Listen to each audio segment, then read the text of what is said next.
50 dogs on death row. What would you do? That's the exact question you'll see on PAWSsion Project's website. And today, we will meet the young woman who rescued all those dogs with the help of a few volunteers who answered her call.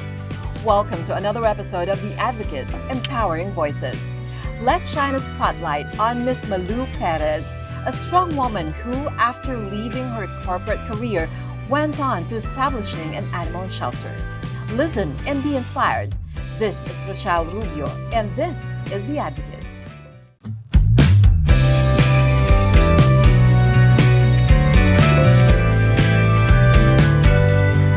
She left her corporate job and put up an animal shelter in a few months to save 50 dogs on death row to be executed by gunshot.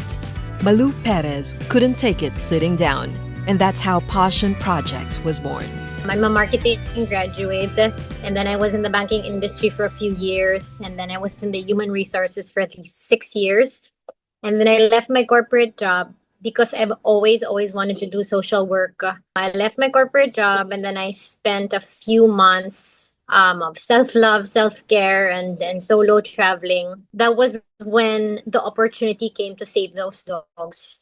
So basically, I saw a Facebook post about the dogs on death row for gunshot at the Bacolod City Pound.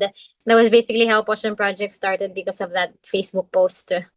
Founded in October 2018 by Malou Perez, PAWSsion Project Foundation Incorporated is a nonprofit organization committed to rescuing, rehabilitating, and rehoming abused, abandoned, and neglected animals. The organization began its mission in Bacolod. It was a very spontaneous decision. With the pounds in the Philippines, there's just a timeline. If dogs are not rescued or saved within 3 days, 1 week to 2 weeks, it really depends upon the pound. It depends upon the resources.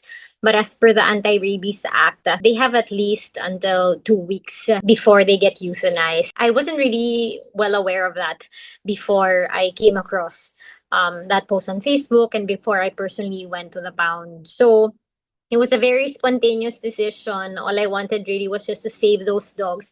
And I really think that, it came at a perfect time. Because imagine if I was working in the corporate world, if I had like the regular 9 to 6, 10 to 7 job, I probably wouldn't have said yes.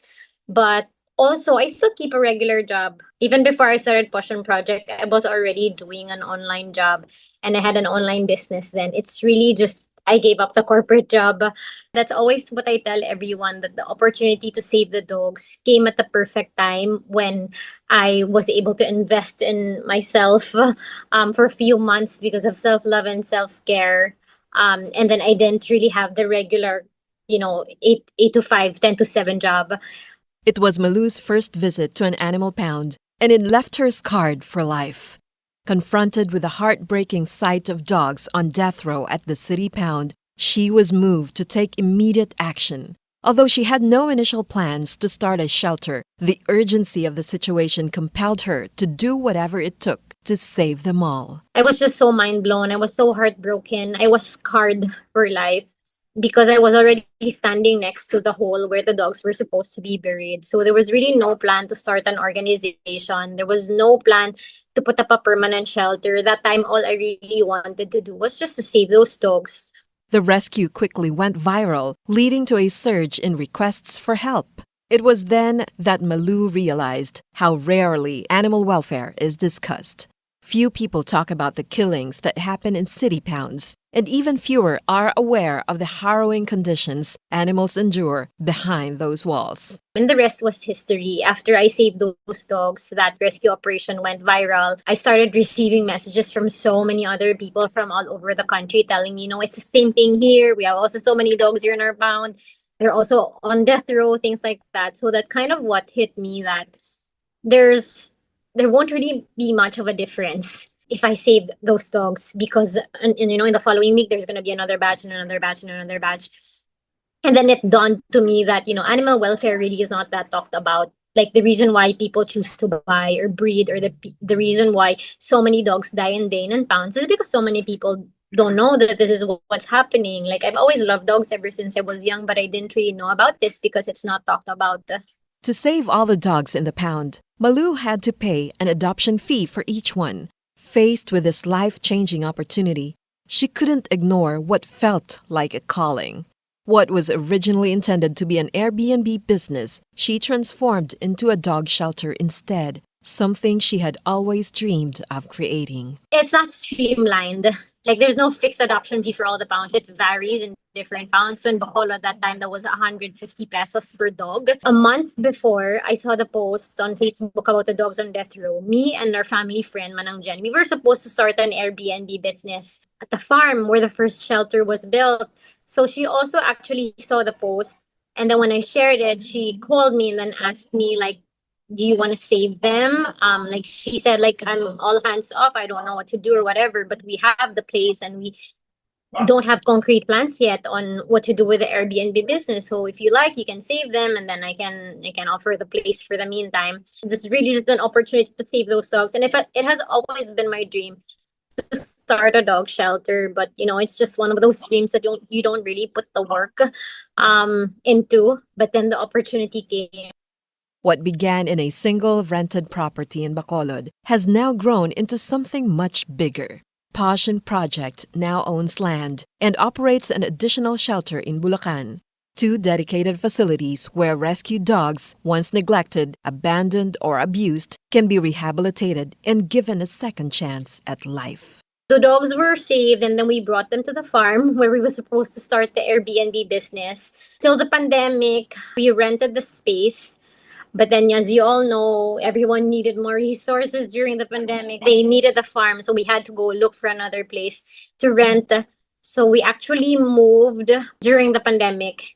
And then also a year after, before we renewed the contract for the rented property, we were finally able to buy our own land. So we now have a permanent shelter here in Bacolod and we have another shelter in Bulacan. The move happened so quickly that they had to make do with makeshift fences to secure the dogs. A significant portion of their resources went toward veterinary expenses. But when people saw their efforts on social media, support began to pour in, starting with donations of food and supplies from compassionate individuals who wanted to help. I couldn't really remember just how much we spent for it because we just made makeshift fences for the dogs that time. In the beginning, much of the funding for the shelter came from Malou's own pocket.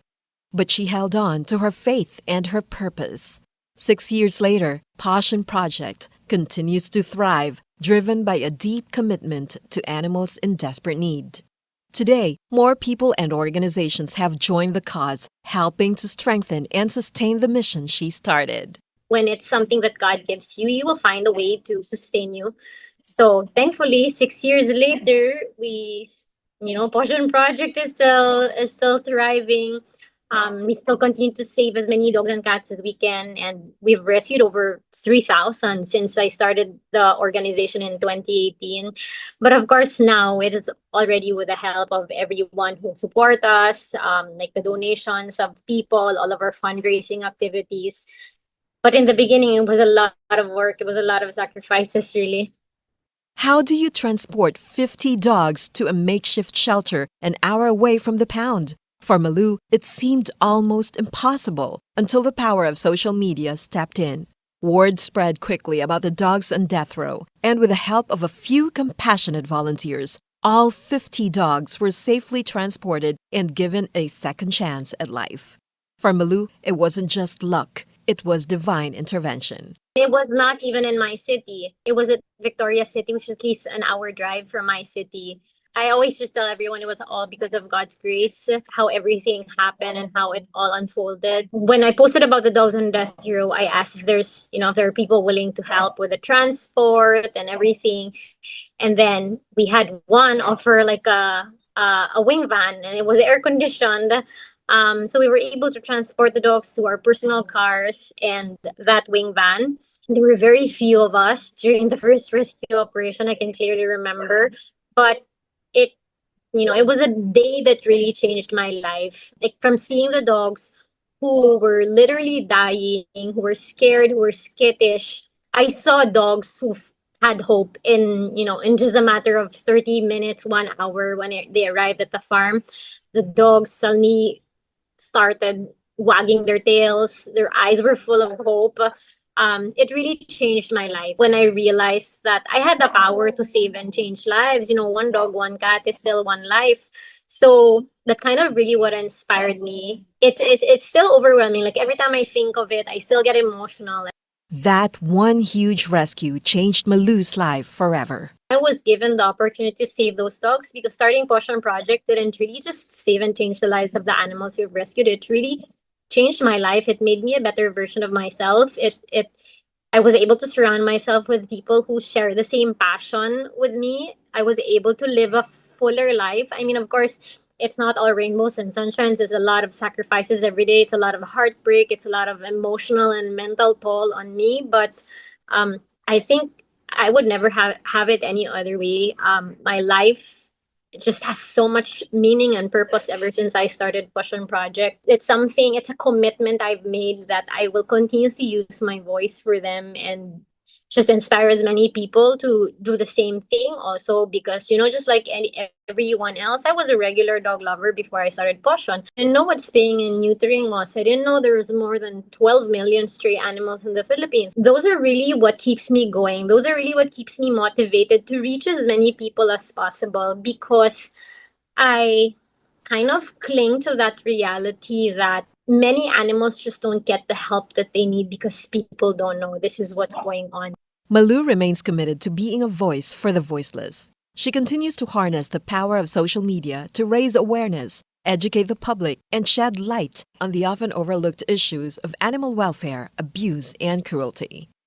These are conversations that rarely take center stage, but when brought into the right forum, they hold the potential to change the fate of millions of stray animals across the country. Now that I know that I have, the power to speak up for them, now that there's social media, which is such a powerful tool to get the word out, I will use it for as long as I live because I owe who I am right now to the rescues.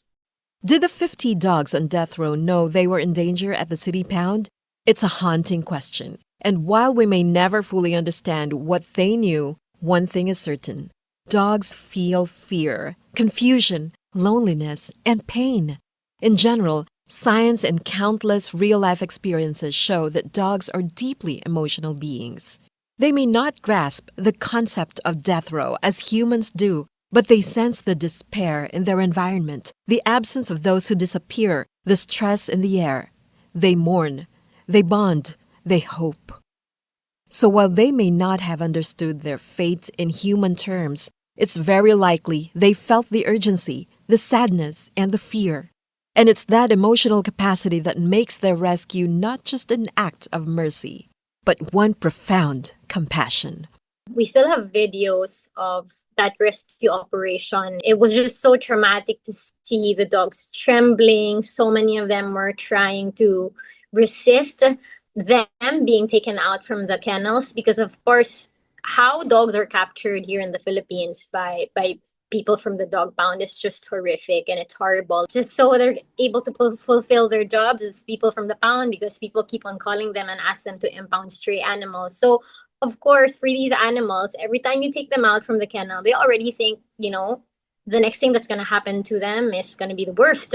Like they're probably going to be killed or whatever. It was very, very traumatic, not just for them, but also for me. For someone who's always loved dogs, it was the first time that I saw so many dogs trembling. There was one dog who almost died because he was just trying to get off the makeshift snare. It was very, very traumatic. So they really knew that they were in a bad place. When I was able to kind of compose myself that day, and this is really what's happened moving forward every time I would rescue dogs at the pound, I would really take time to sit with the dogs, talk to them, like make them understand, like, hey, you're safe now, no one's gonna hurt you, we're gonna save you. They really understand. Like they know that they're gonna be rescued, except of course for the other dogs who just have been dealing with so much trauma. Like it takes a while for them to actually understand that they're going to be saved. Like it takes a while for them to trust humans again. But so many of them, they really know that they're being saved, especially if you just try talking to them. And dogs are just all about energy. So when you're calm and when you pass on the positive energy to them, they slowly really trust you. And then you see, the tail slowly going up. You'd see like there's a difference in the way they look at you. So they know when they're gonna be hurt, they know when they're gonna be saved. PAWSsion Project now has two shelters, one in Bacolod with approximately 400 rescues in a 6,000 square meter property, and one in Bulacan with a little over 300 rescues. We have two shelters already. So one is Balay PAWSsion, which is here in Bacolod, which is their permanent sanctuary. We have at least 6,000 square meters of space here, which houses around a little over 400 rescues.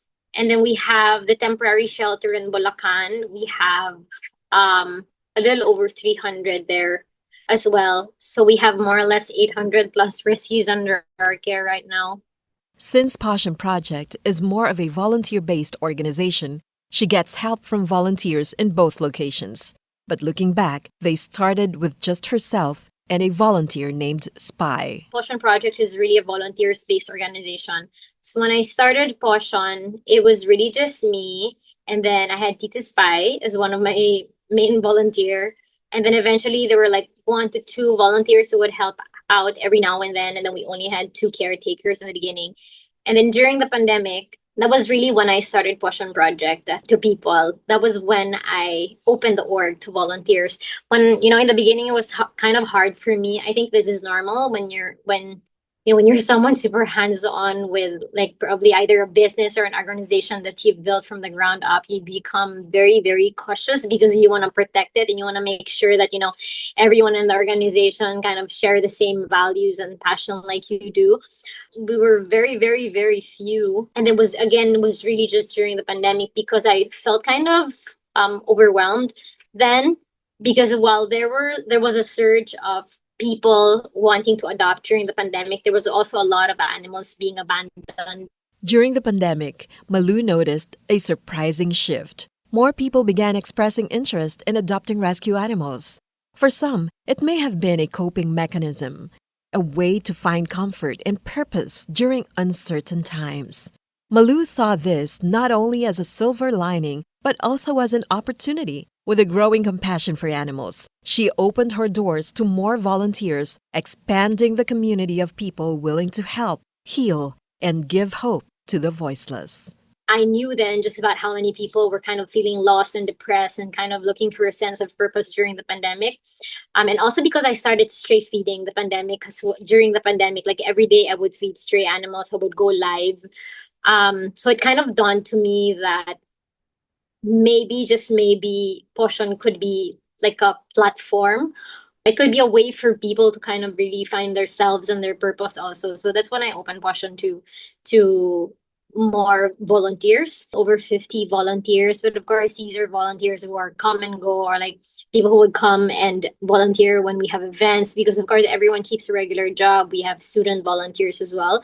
But staff-wise, I think around 25 caretakers for both shelters. We don't really have rescuers on payroll. We don't have a driver. It's still us really doing most of the groundwork, except for like the shelter work that's being done by the caretakers. But all of the admin tasks, all of the people that you see during our events, all of the people who screen our adopters, everyone else, we're still all just volunteers trying to manage our personal lives and our own pets and rescues and the organization. Then came the dog named Loki, a rescue unlike any other. Malou had saved him like so many others before.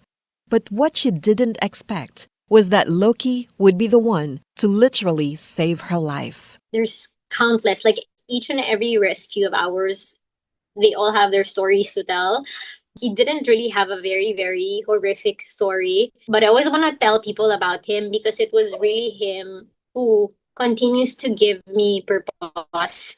Loki has a sister, Luna, who's still with me. They were born by a beagle, and the dad was an aspen who just went inside the gate of their owners. And then she was already following PAWSsion then. And when they were born, she didn't want any other person to have the puppies but me. And I said like I couldn't anymore because I have so many rescues already. But then she was saying like I'm already old, like I only just want you to have them. So eventually I said yes. Loki is really my hero dog. As I mentioned earlier, during the pandemic, I would feed strays every night. And one night I was just so exhausted, and usually I sleep with a scented candle on, and then I fell asleep, and then the candle just exploded, and then there was, a fire started in the room, and the rest of my dogs hid under the bed because they were scared, and then Loki kept on barking. I might have saved him, but he really saved my life literally that night. But then Loki got sick. He got terminally ill at a time when Malou could not even be by his side. Loki's death was so devastating for Malou that she almost stopped rescuing other animals. During the pandemic, I had to fly back and forth Manila and Bacolod. I still clearly remember that time. We had to be in Congress. We had to file something for animal welfare because there were no flights every day. He was sick that time. He was diagnosed with chronic kidney disease, which is really absurd because he was very young. I lost Loki that time while I was in Manila, and it was a very, very difficult time for me because it was kind of bargaining, and I was praying so hard to God, asking him to save him. And I promised to save more dogs. Like I'll save more dogs, just not my Loki. But then he still died at a time when I couldn't even fly back home. So that time, I really wanted to stop PAWSsion Project already because I felt just about how unfair life is. PAWSsion Project has witnessed the many faces of animal cruelty, some too painful to forget. What's even more heartbreaking is that not all abused animals are strays. Many have homes and owners, yet still suffer neglect and violence.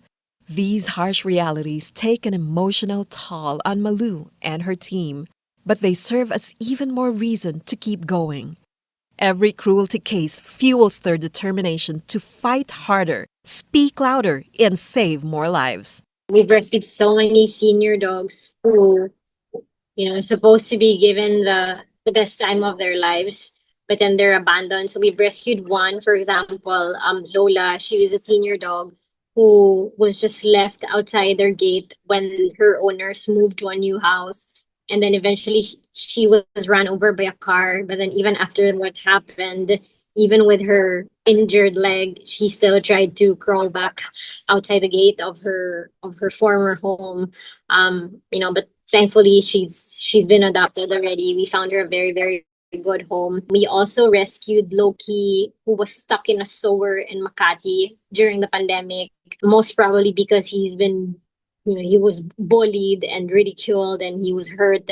So he was stuck in a sewer. We were able to find adopters for him. So he's our ambassador in Canada. Loki is now living his best life in Canada. One of our most recent rescues is Frenchie. She's a French bully who was found like in the landfill, in the garbage in San Mateo. She's a senior dog. She has a very big wound in her body, and it's just full of maggots already. She's still currently confined at the vet right now. I have Cami, who was just a stray sleeping by the street. CCTV footage really showed how the driver of the car just hit her, even if he knew Cami was just there sleeping. So Cami right now has a bone plate. And thankfully she was able to survive it. But we have so many victims of cruelty. Like every day we get hundreds and hundreds of reports, and it's just so overwhelming. Every single stray in the country actually is a victim. I feel like they're not given the love, the care that they need. The fact that every day all of the stray dogs and stray cats are exposed to cruelty, to being run over by vehicles, the fact that they're not spayed and neutered, which means they will keep on giving birth to unwanted litters, will end up just being thrown in the garbage. Each and every one of them actually are all victims of cruelty. Animal rescuers face immense challenges in the fight against cruelty. Filing legal cases is often an uphill battle. Many cases are dismissed due to lack of solid evidence or because witnesses are unwilling to testify in court out of fear or inconvenience. The legal system can be slow and disheartening, and abusers often go unpunished. Yet, despite these obstacles, rescuers like Malou and her team persist, knowing that every step forward, no matter how difficult, brings hope to the voiceless and brings attention to a cause that can no longer be ignored. Well, when I started PAWSsion Project, there was one case that we kind of assisted with. But our problem really is that, again, we're a team of volunteers. We don't really have our legal team. It's the case of two dogs who were brutally killed in broad daylight. This happened in a city that's at least 3 hours drive from us. There really is no case if there's no witness and evidence of the act being done. We get so many reports every day of animal cruelty, but every time we ask, like, do you have concrete evidence? Then they don't have. Or if they have an evidence, are you willing to testify in court? And they're not. We get so many reports. Very, very few really are filed because either of the two are lacking. And it's really heartbreaking. So right now, with the case that we're working on, we filed that around September of last year, and we're still waiting for a schedule for the first hearing. It's really difficult. Another challenge Malou has identified is the lack of awareness and understanding of the Animal Welfare Act at the barangay level. Barangay officials, often the first point of contact for community concerns, are not always equipped with the necessary knowledge to handle cases of animal abuse. This gap of information hampers efforts to properly address complaints and protect animals in need. Malou believes that educating local leaders is crucial. With proper training and awareness, barangays can play a vital role in enforcing the law and supporting animal welfare in their communities. Any animal welfare related issue, people don't go to court, people don't go to the Senate, people don't go to the mayor's office, they go to the barangay. And the biggest problem right now is a lot of people who work for the barangay, they don't even know what the Animal Welfare Act is. They don't even know that there's such thing as the Animal Welfare Act. So how can people and the animals get the help that they need when the people who are supposed to help them are unaware? When they don't have the proper tools, when they don't have the proper training on how to actually rescue a dog or a cat, on how on what they're supposed to do if there's a case of animal cruelty. What really happens right now is when people go to the barangay and ask for help, the barangay just brush them off and tell them, like, it's not our priority. Like, it's just a dog. It's just a cat. I think that's the biggest problem. Lack of training, lack of resources, and lack of education, especially with the people who really should be on the forefront helping people and animals. With around 800 rescues currently in their care, Malou and the PAWSsion Project team must carefully consider whether they can continue to take in more.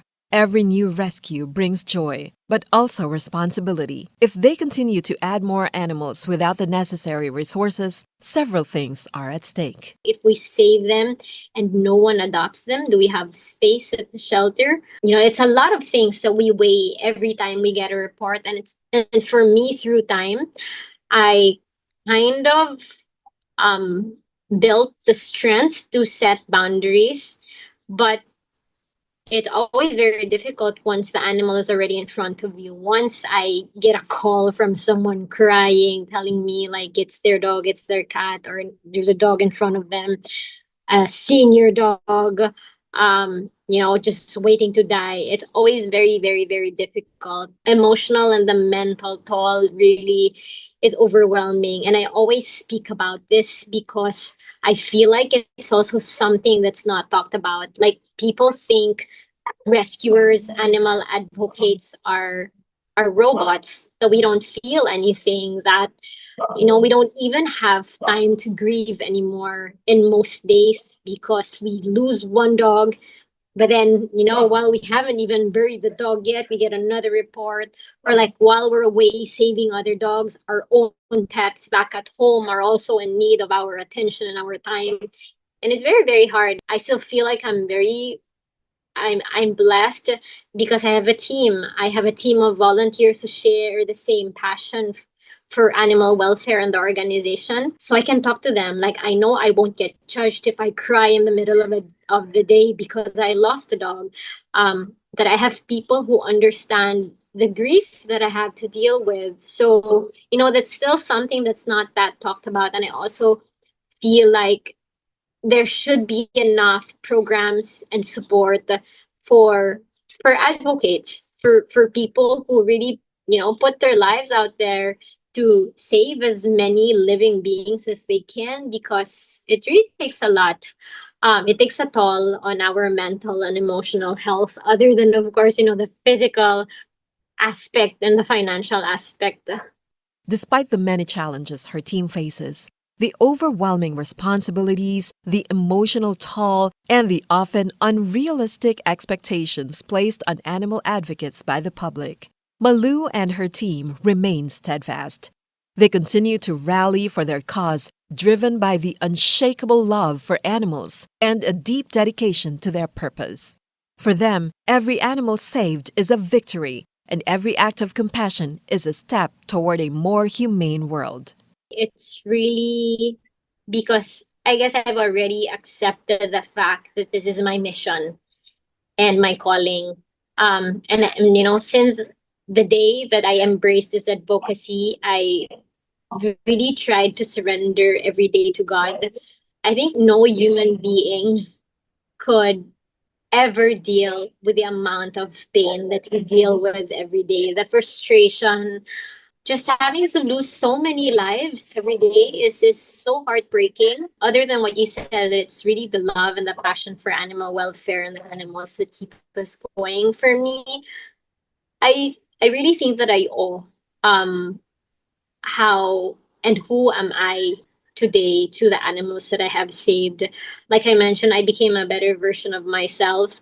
And other than the rescues, of course, to continuously give my life purpose and meaning, I think it's the random messages that I get every day from people I don't know, from strangers who would suddenly just send me a DM or send me a message and tell me, I started rescuing because of you.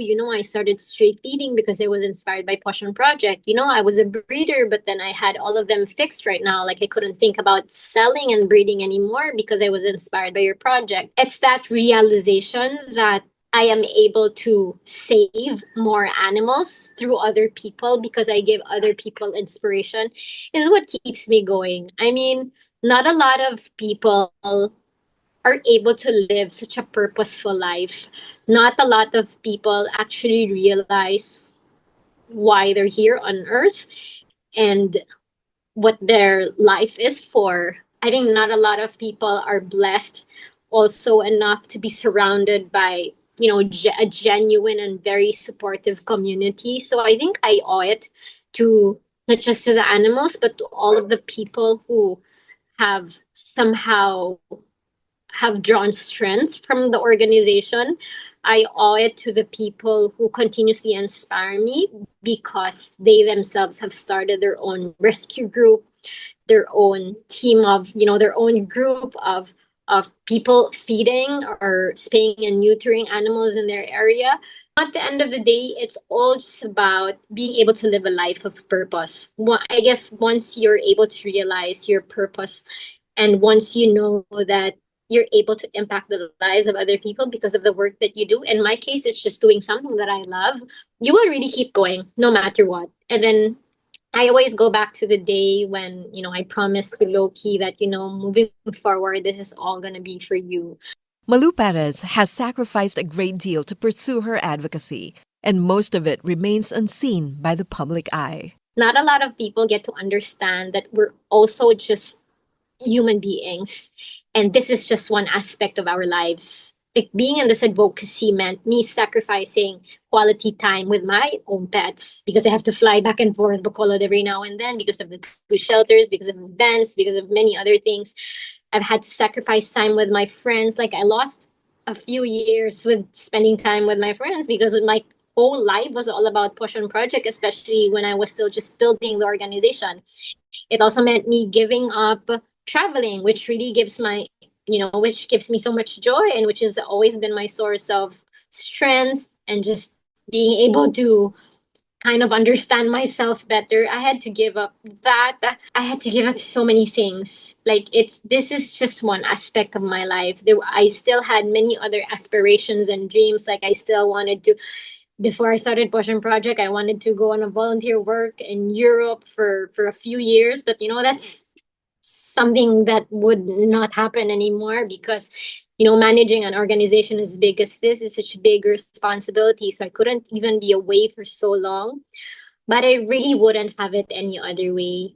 Even having a love life can be a challenge for an animal advocate like Malou, who carries the immense responsibility of caring for 800 dogs.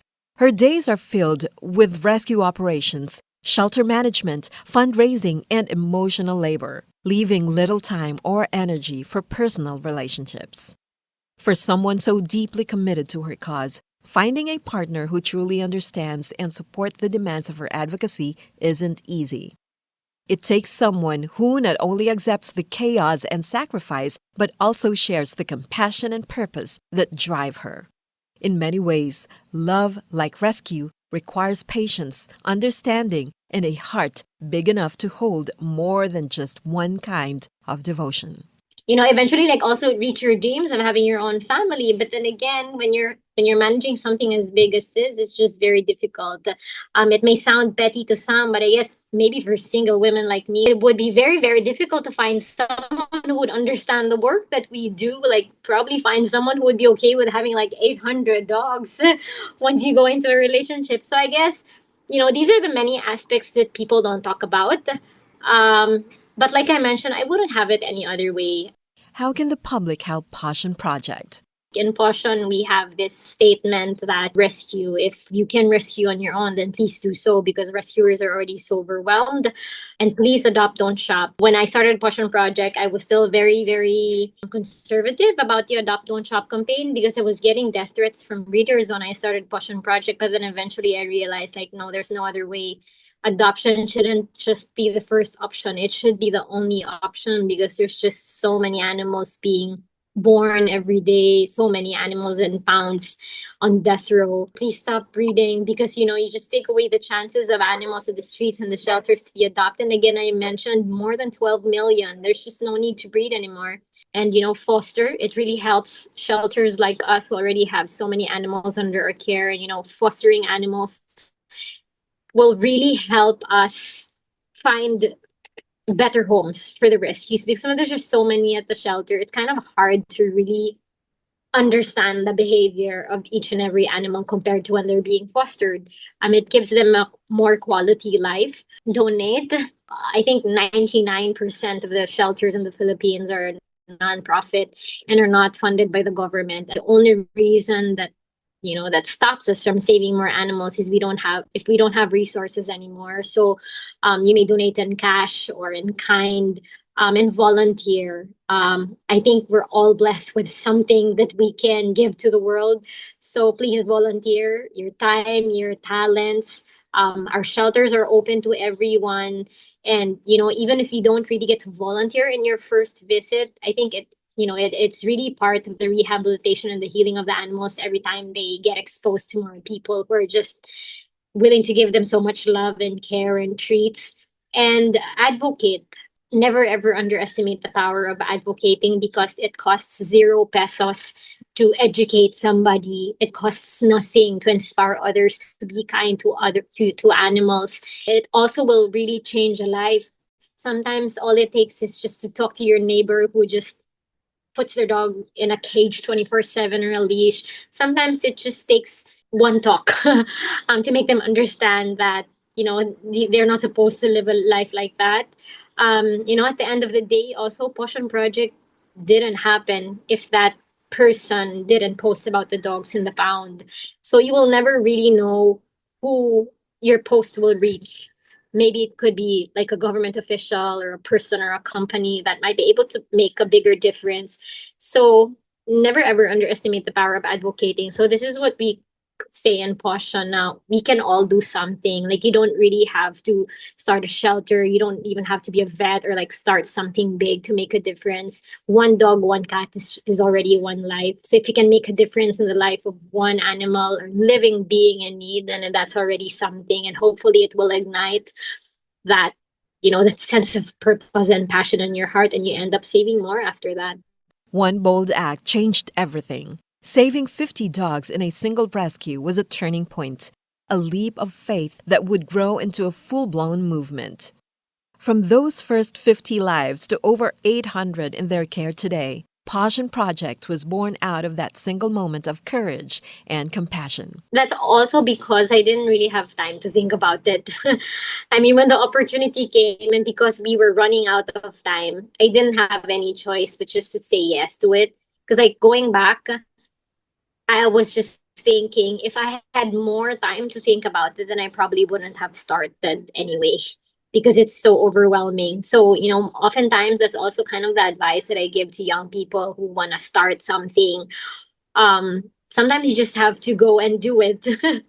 At least you won't have any regrets. I mean, if it fails, then at least you tried. Had Malou scrolled past that Facebook post about 50 dogs on death row, had she turned a blind eye, chosen convenience, or told herself it wasn't her fight, there might never have been a PAWSsion Project. But she did not. She chose to act. And because of that one choice, lives have been saved. And a nationwide conversation on animal welfare continues to grow louder.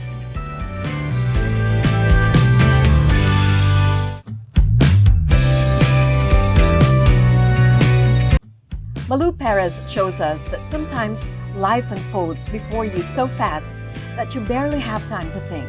You just follow your heart. And when you do, you realize you have found your calling, your purpose, your joy. Here's hoping that our society may have more and more Malous who advocate for the welfare of vulnerable and voiceless animals. Thanks for tuning in to another episode of The Advocates. I'm Rochelle Rubio. Until next Friday here on 104.3 The Capital.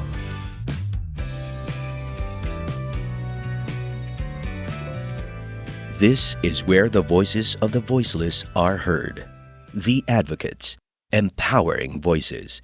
Hosted by Rochelle Rubio on 104.3 The Capital.